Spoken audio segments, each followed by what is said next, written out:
Graças a Deus, igreja. Amém. Louvado seja nosso Deus.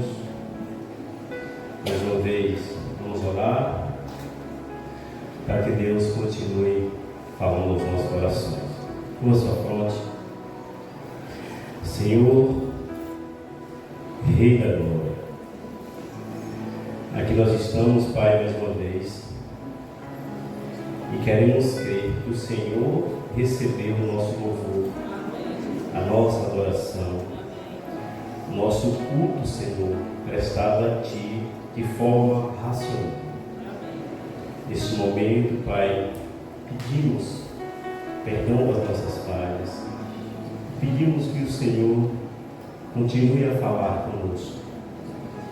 Pai, por favor, ajuda-me a viver o que eu prego. Amém. Pai, por favor, ajuda a tua igreja a viver o que prega. Amém. Para o teu louvor e para a tua glória. Amém, Jesus. Deus, por favor, Senhor, nos incomode nessa noite mais uma vez. E que a tua palavra, Senhor, ache guarida, Senhor, Amém. em nossos corações, no coração do visitante, Senhor, para que compreenda que só o Senhor, só o nome do Senhor, a salvação. Em nome de Jesus, amém e amém e amém. Amém. O testemunho eficaz envolve a vida de quem o traz. Então tem que ter envolvimento com o Espírito Santo. Está de forma forte esse versículo: mas recebereis poder, virtude do Espírito Santo, que há de vir sobre vós, e ser-me-eis testemunhas, tanto em Jerusalém, como em toda a Judeia, Samaria e até os confins da terra. Detalhe que nós pregamos aqui também na semana de oração, lembrando parte da mensagem do pastor Cristiano. Samaria era um povo inimigo de Israel. Por causa do cativeiro babilônico, eles se misturaram com outros povos, e o povo judeu já não considerava Samaria como judeus puros. E tinha aquela briga. Inclusive os discípulos pediu a Jesus para orar, para descer fogo do céu, para matar os samaritanos. Jesus disse: vocês não sabem de que espírito eu sou. Eu não vim destruir as almas, eu vim salvá-las. Completar a missão é salvar almas. O fluir do Espírito Santo em mim e você é salvar almas, é clamar, é testemunhar apenas com as palavras, não com a sua vida. A igreja precisa viver ou continuar vivendo o que prega. Samaria, Jesus resolve isso lá com essa samaritana, lembrando a pregação da semana de oração. Então, a mulher samaritana fala logo com Jesus no Evangelho de João 4: você não sabe que não pode? Eu sou samaritana, você é judeu, não pode, nós não podemos falar. E o texto está posto para testemunhar para Jerusalém, para toda a Judeia e Samaria. Irmãos, qual é a sua Samaria que você não vai com a cara que você tem problema? Quebre isso e complete a missão em fazer as pazes. Talvez seja alguém da sua própria família, talvez seja o seu vizinho que você mora há 10 anos e nunca Deus abençoe, nunca deu um bom dia, nunca deu o Pai do Senhor. Samaria precisa fazer as pazes com você. Quem é a sua Samaria? É por isso que está aqui no texto.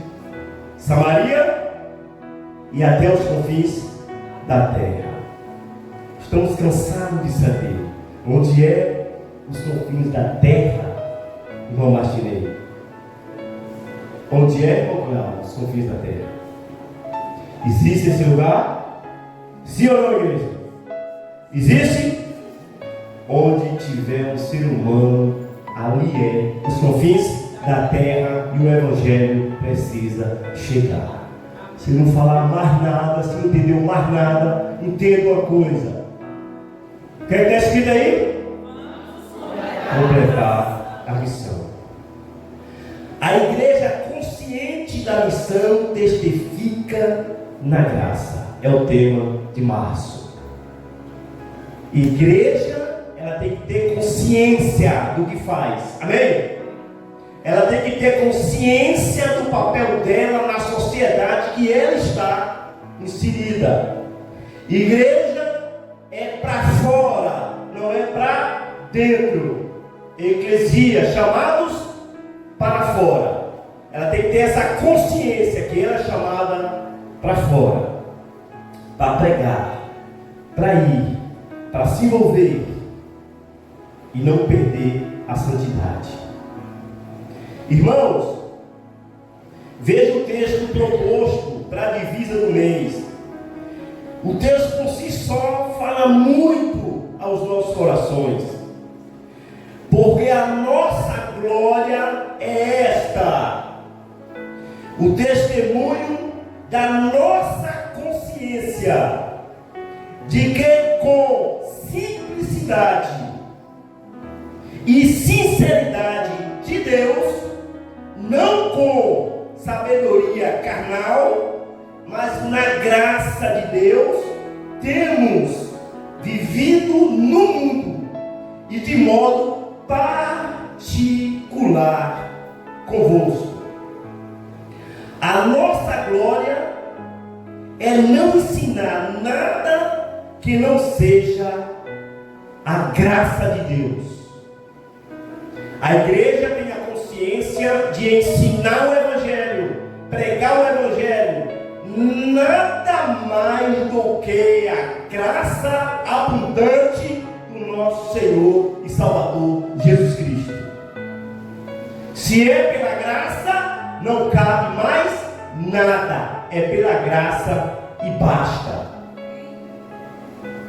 O que Paulo estava dizendo a essa comunidade, a comunidade dos Coríntios, era que ele não usou de nenhuma sabedoria humana para pregar o Evangelho na comunidade dos Coríntios. Tudo que ele disse lá, ele falou inspirado, iluminado pelo Espírito Santo a falar àquele povo. E ele deixa claro: vocês mesmos, se tem alguém que não pode duvidar da nossa sinceridade em Deus aqui, são vocês, porque vocês conhecem a gente, vocês sabem da nossa sinceridade. Tanto é que vocês sabem também do meu conhecimento secular. Amém, igreja? Paulo era poliglota. Paulo excedia a época dele, ele estava na frente. Mas quando ele chega na igreja de Coríntios, ele diz: irmãos, eu quero falar 5 palavras que edifiquem a igreja na graça, que a igreja entenda que Jesus só é o Senhor, do que 10.000 palavras em outras línguas, que nunca a diferença, que larga a diferença. E a graça é simples. A graça é pura, só ela e mais nada.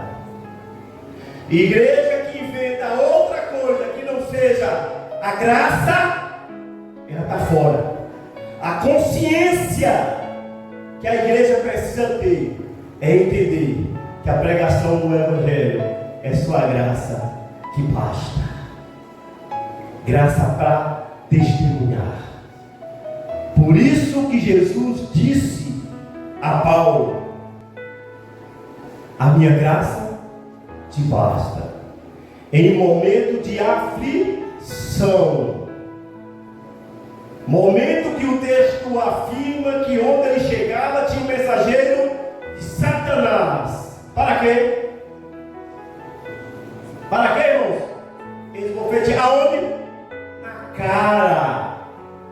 Senhor, livra-me disso. 3 vezes Paulo parou para orar a Deus e pedir: Senhor, eu não aguento mais apanhar. Era isso que Paulo estava falando. Quando eu chego, o negócio arrocha.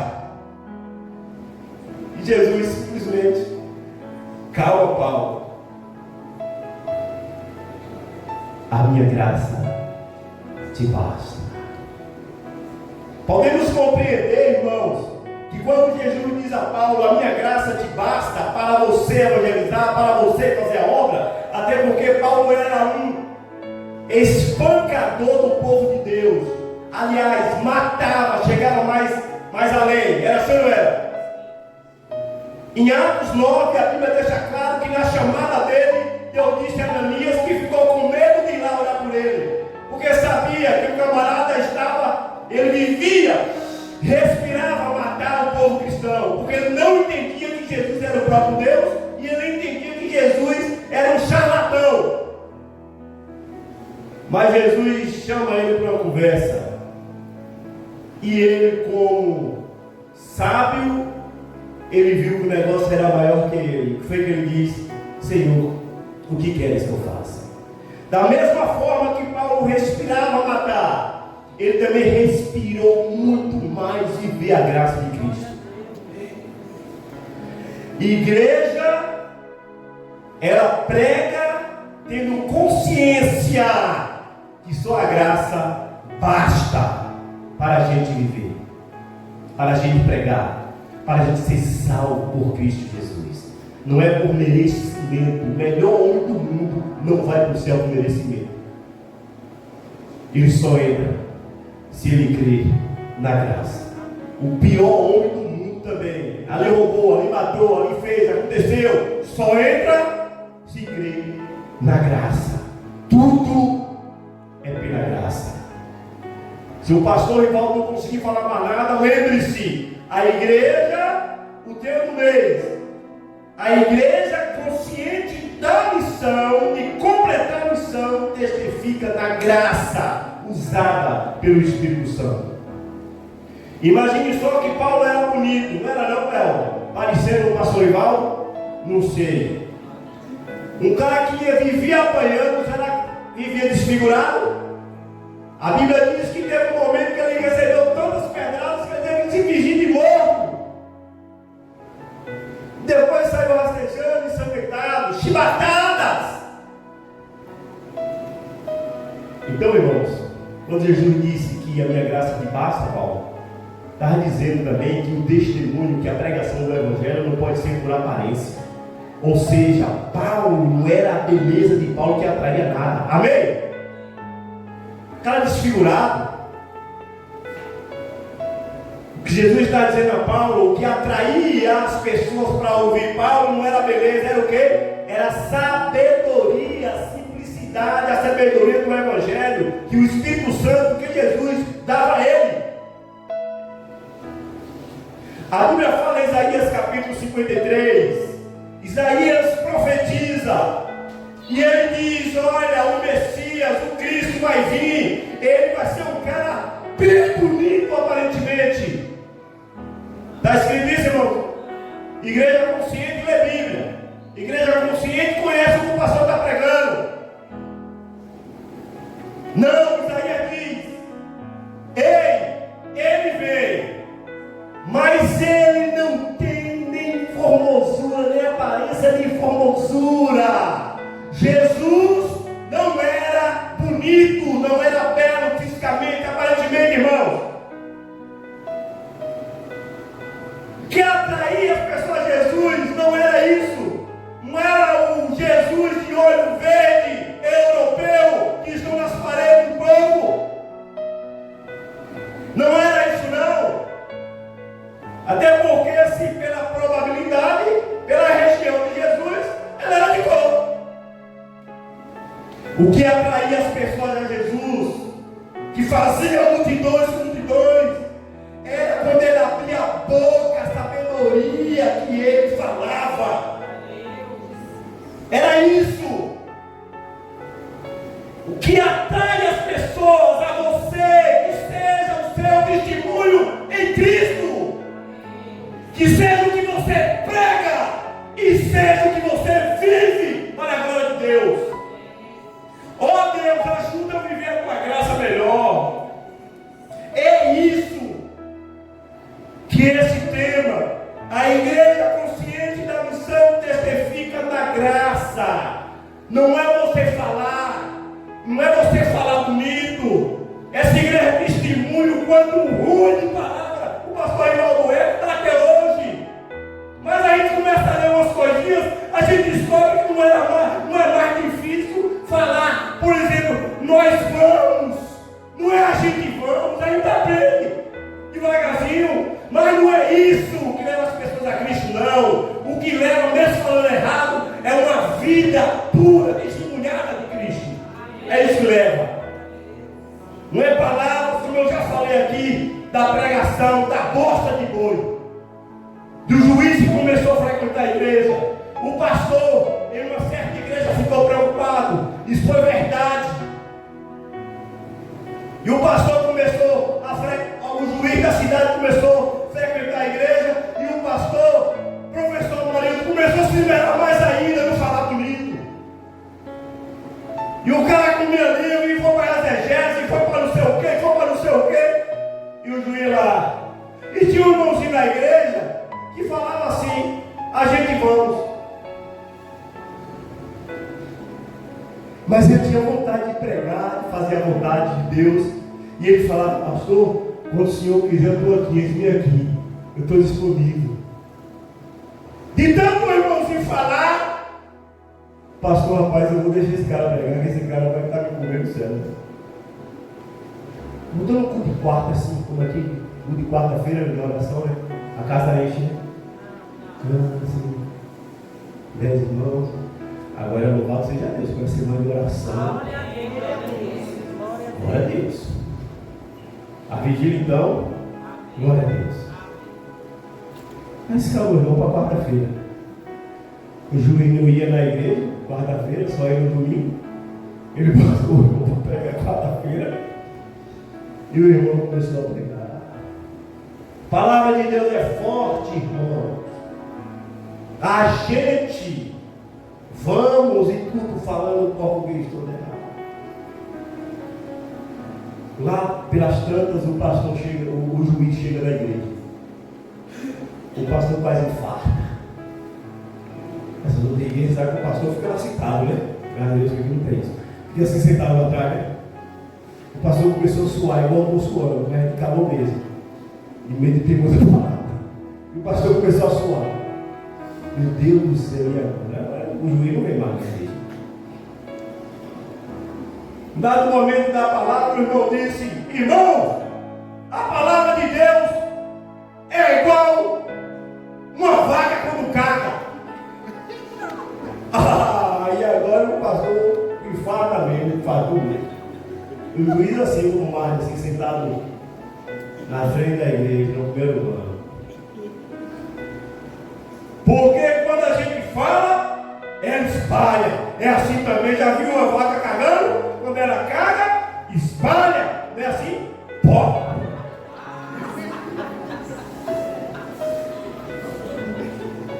A palavra de Deus é assim, irmão. Nós temos que pregar para esparramar.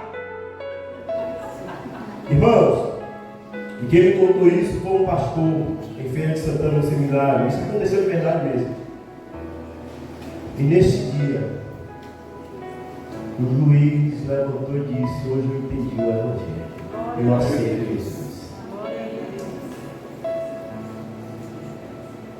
O que atrai é a vida. O irmão falava errado, mas o irmão vivia o que pregava. O irmão vivia o evangelho. Igreja,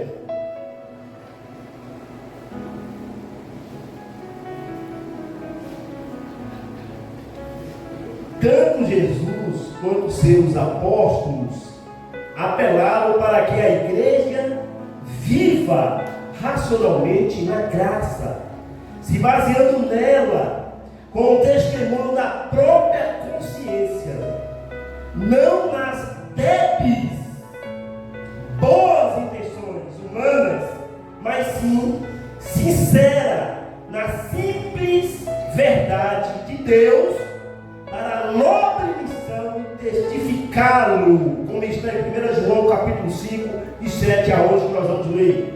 Abre, igreja, por favor. Diz assim a palavra de Deus: pois há três que dão testemunho no céu: o Pai, a palavra, que é Jesus Cristo, e o Espírito Santo, e esses três são, ou seja, tudo isso aqui é Jesus. Amém, igreja?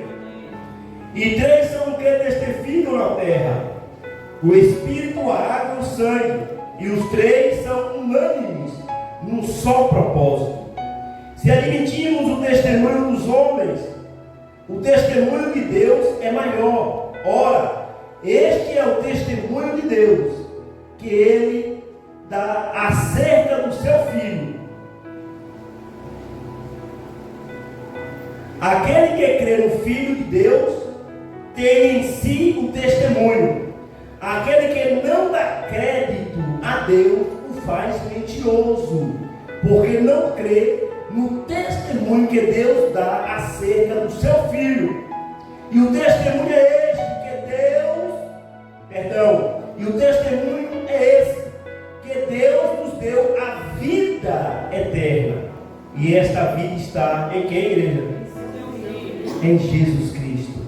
Aquele que tem o Filho tem a vida. Aquele que não tem o Filho de Deus não tem a vida. Por isso que na graça a maior glória do cristão é testificar consciente ao mundo o que o Espírito de Deus testifica neles. Romanos capítulo 8, de 16 a 20. Diz assim a palavra de Deus em Romanos 8,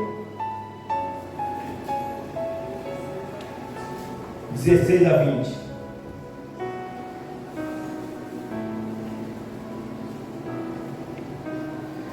O próprio Espírito testifica com o nosso Espírito que somos filhos de quem?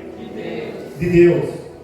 Ora, se somos filhos, somos também herdeiros, herdeiros de Deus e co-herdeiros com Cristo.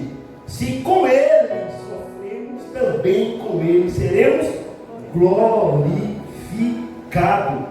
Porque para mim tenho por certo que o sofrimento no tempo presente não pode, irmãos, se comparados com a glória a ser revelada em quem? Em nós. A ardente expectativa da criação aguarda a revelação dos filhos de Deus, pois a criação está sujeita à vaidade, não voluntariamente, mas por causa daquele que a sujeitou. Viva na graça para a missão de testificar do Cristo ressurreto.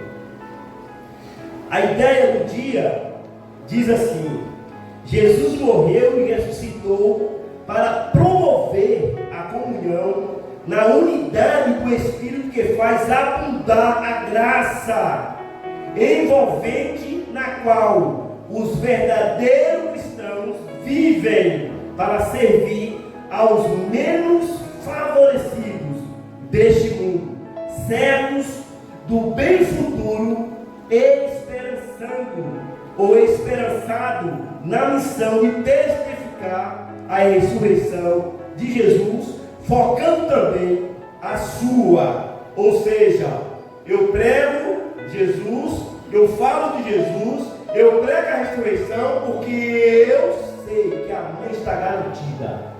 A sua está. Jesus ressuscitou, Ele vai te ressuscitar. Você é filho de Deus, você é filha de Deus, porque a esses, aliás, a ressurreição está garantida a todos, como diz Daniel 12 e em diante, que todos ressuscitarão, uns para a vida eterna, para o gozo, outros para o desprezo e o tormento eterno. Só vai ter o desprezo e o tormento eterno se sair daqui sem aceitar Jesus. E aceitar Jesus não é aceitar na sua casa, não. Aí tem esse negócio, aceite Jesus, né? Aceita a pessoa, não. Aceitar Jesus é ter plena certeza que você foi alcançada por Ele. Ele morreu por você para você ter a vida eterna. Ter consciência disso, para o louvor do nosso Deus. Abra, por favor, em Atos 4, 32 a 35. E depois prepara Mateus 25, 34 a 40, para a gente encerrar, orar e ir embora convicto que nós precisamos, como é que está escrito aqui? Completar a missão.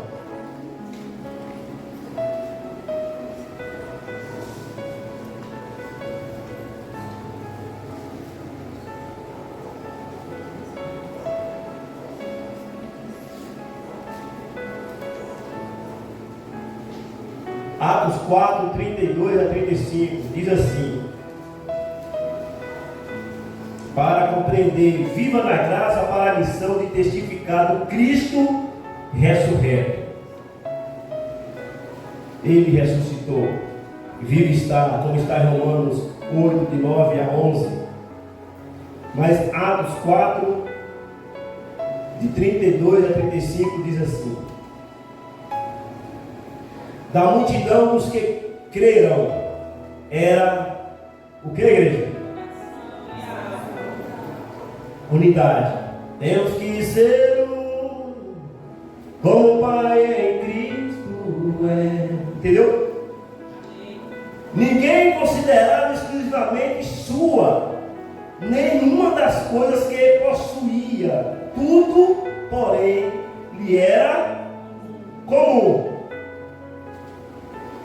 Se o outro tinha, o outro também tinha. Entendeu aí?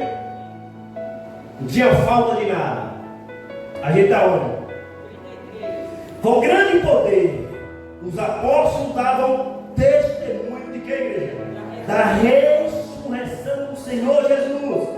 Em todos eles havia abundante graça.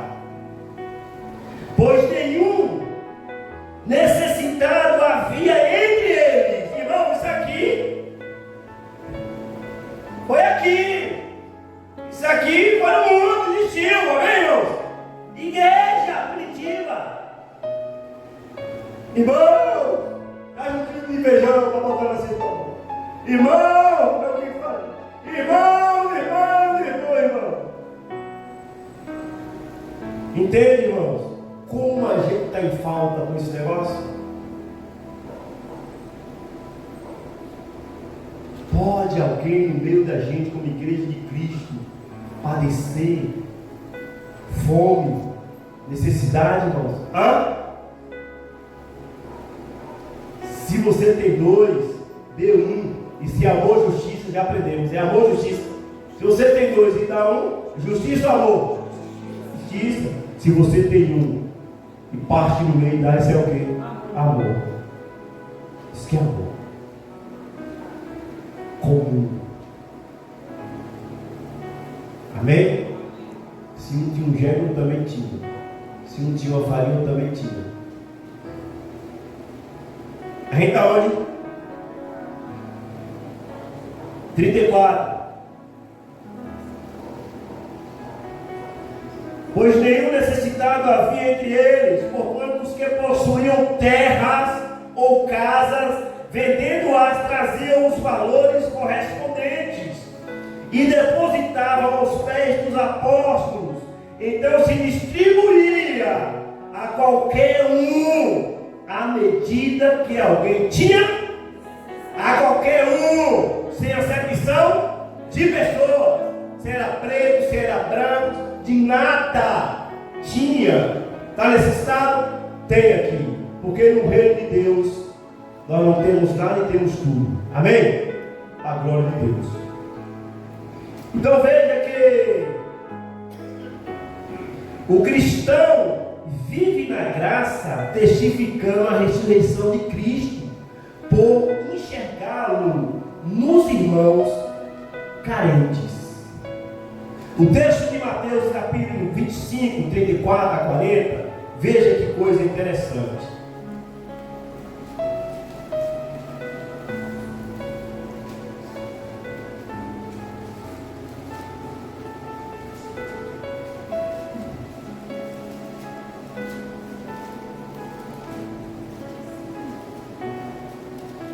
Vinte e cinco, 34 a 40. 34 a 40.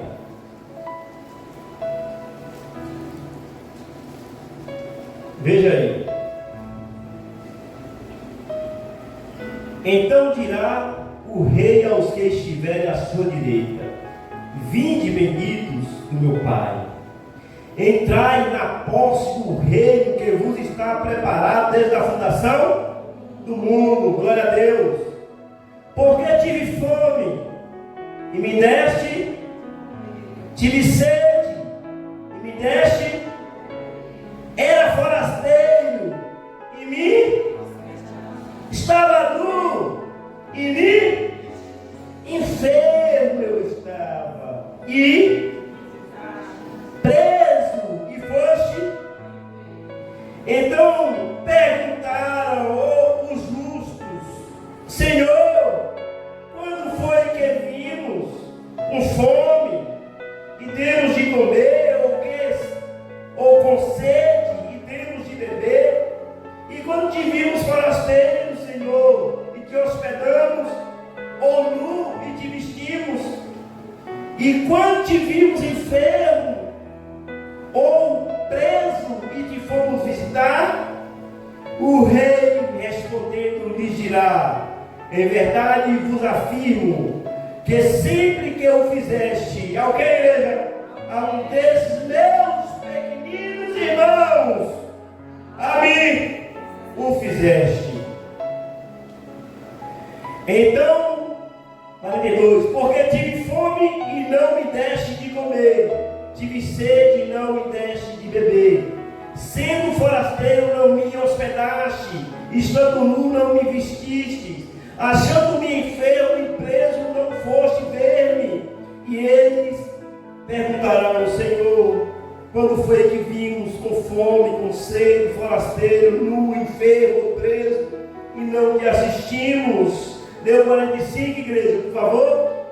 Então responderá dizendo: em verdade vos digo que quando nesses pequeninos não fizestes, não fizestes a mim. Entende? Quem vive na graça, consciente da missão, dá prioridade aos pobres. Vou repetir. Quem vive na graça, consciente da missão, dá prioridade aos pobres, tanto materialmente quanto espiritualmente, porque mesmo sendo rico, não se apega à riqueza, porque se contenta com a graça, sempre que aprende da graça. Irmãos, precisamos entender com mais afinco o que é pobreza. Se você é um cristão consciente, igreja, você precisa sim priorizar as pessoas mais necessitadas, pobres materialmente e pobres também de espírito. Como nós precisamos entender isso melhor? Tem pessoas que são ricas materialmente, mas também são pobres de espírito. Veio o etíope, o eunuco, foi adorar e voltou. O texto diz que ele era um cara de posição, então tudo indica que ele era um cara bem financeiramente, mas era pobre de espírito. E quem é pobre de espírito está sempre pronto para aprender da graça. Porque pobre de espírito, primeiro que pobre sempre precisa. Se é pobre de espírito, e a Bíblia diz que Deus incomoda Filipe e leva lá para explicar a ele um texto que ele estava lendo e não estava entendendo. Então ele era pobre de espírito, por isso que ele aprendeu que Jesus Cristo é o Salvador, que Isaías não estava falando dele mesmo, estava falando de Jesus. A Bíblia fala de um homem em Atos, olha como é que a Bíblia coloca, que Apolo era eloquente. Quem sou eu para chegar perto de Apolo? Quem é qualquer pessoa aqui da igreja, na oratória, perto de Apolo? Mas o texto diz mais, que ele era poderoso nas Escrituras. Dificilmente Apolo abria a boca para a pessoa não crer. Amém? Porque o camarada tinha eloquência e era poderoso nas Escrituras. Aí chega Áquila e Priscila, pessoas que, comparado a Apolo, estava longe academicamente, estava longe na filosofia, estava longe, mas longe mesmo, é longe mesmo. Mas eles ouvindo Apolo pregar, com aquela eloquência toda, com aquilo tudo, quando terminou ele disse: ô meu bem aqui, olha, irmão, tem uma coisinha aí que está errado. Apolo disse: quem és tu para me repreender? Eu estou acima de você. Não foi não? Ele era rico ou pobre de espírito? Apolo? Pobre de espírito. Com essa eloquência toda. Porque tem gente que diz assim: você é um pobre de espírito, achando que está esperando a pessoa. Já viu isso? Apolo, como era pobre de espírito e sempre queria aprender das coisas de Deus da graça, ele disse: pois não. Aí a Áquila e Priscila diz: ó, você está falando só do batismo de João, na verdade é Jesus. Estava incompleto a pregação de Apolo. E sem a graça não resolve nada. Que a graça que transforma, que vai fazer eu e você, falei mais 10 vezes aqui, não foi? Completar a missão, possa nos impulsionar a viver o testemunho com a própria vida. Porque o testemunho eficaz envolve a vida de quem?